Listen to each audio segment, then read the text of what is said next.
Assalamualaikum warahmatullahi wabarakatuh. Baiklah, saya akan memperkenalkan diri. Nama saya Hasbi Irwansyah, NIM 12080213673. Di sini saya mengambil judul zat pengatur tumbuh pada kultur. Zat pengatur tumbuh. Zat pengatur tumbuh merupakan senyawa organik non-hara dalam jumlah sedikit yang berperan memacu, menghambat, dan merubah proses fisiologis tumbuhan sehingga disebut zat pengatur tumbuh.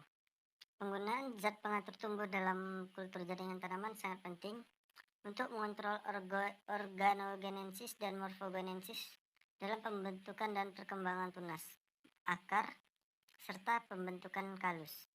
Terdapat 5 golongan zat pengatur tumbuh. Yang pertama ada auksin, yang kedua stikinin, 3 giberelin, 4 etilen, dan 5 inhibitor. Tapi di dalam kultur jaringan hanya 2 yang dipakai, yaitu auksin dan sitokinin. Zat pengatur tumbuh. Ada 2 golongan zat pengatur tumbuh tanaman yang sering digunakan dalam kultur jaringan, yaitu sitokinin dan auksin. Pembentukan tunas pada umumnya digunakan untuk sitokinin, sedangkan pembentukan akar dan kalus digunakan auksin.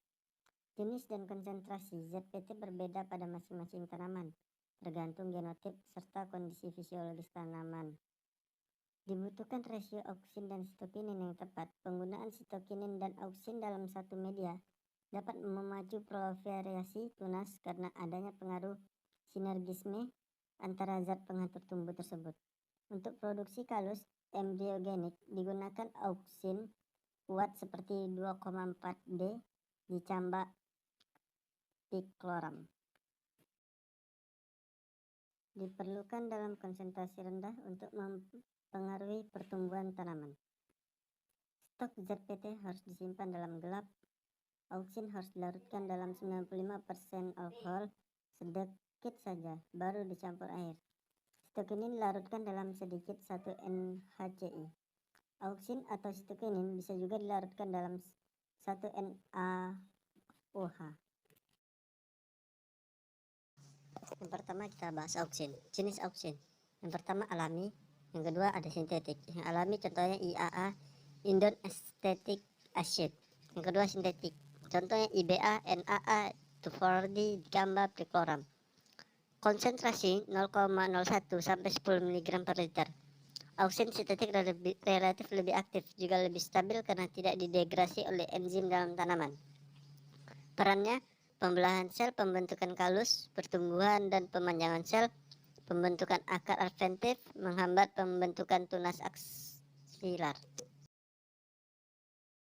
Selanjutnya sitokinin. Jenis-jenis sitokinin sama seperti tadi, ada 2, sintetik dan alami. Yang sintetik contohnya BA, BAP, benzidin, kinetin, furfuryl aminoputri, TZ, DZ, dan sebagainya.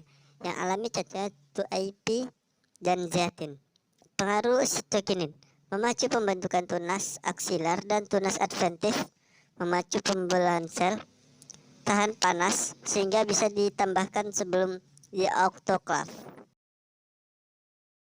Baiklah, selanjutnya saya menampilkan tabel tentang auksin dan sitokinin, di mana apabila kita memakai auksin seperti di tabel contoh itu, dia akan memperpanjang tentang akarnya, dia akan memperpanjang akar. Sedangkan apabila kita menggunakan sitokinin maka akan menjadi kalus atau tunas-tunas yang sangat panjang. Next, selanjutnya kita akan membahas tentang rasio auksin dan sitokinin. Kita bisa melihat rasionya, yaitu auksin dan sitokinin seperti yang saya paparkan.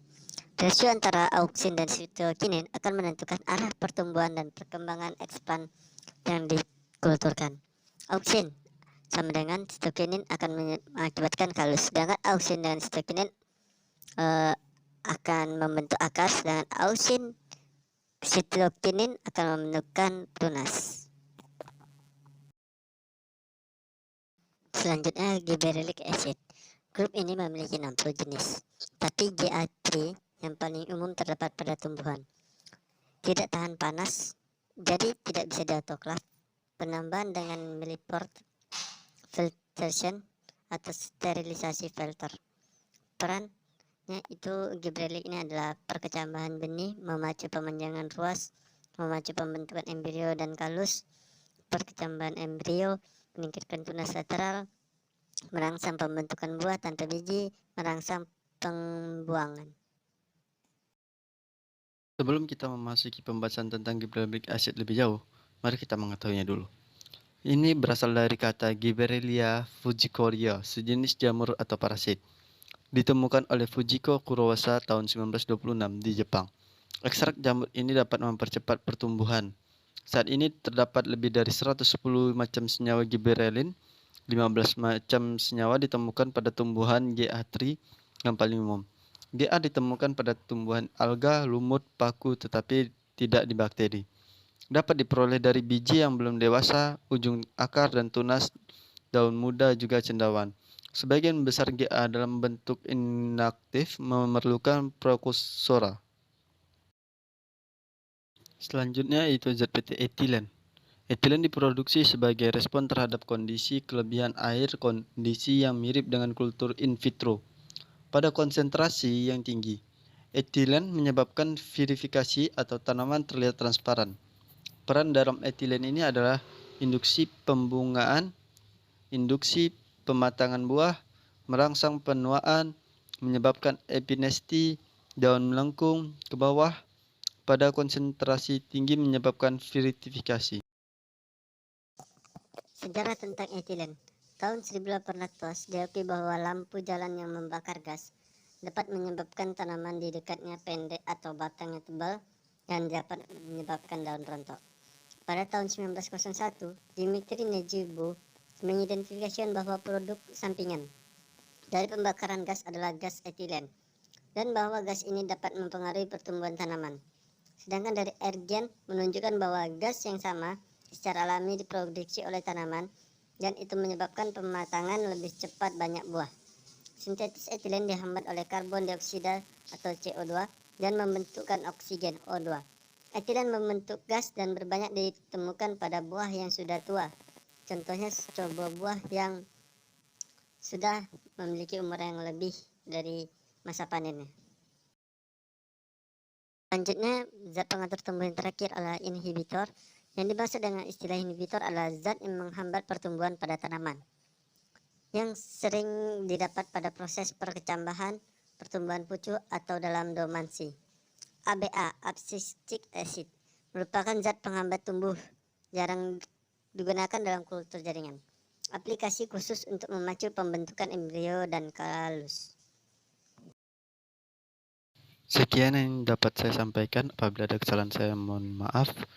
Wassalamualaikum warahmatullahi wabarakatuh.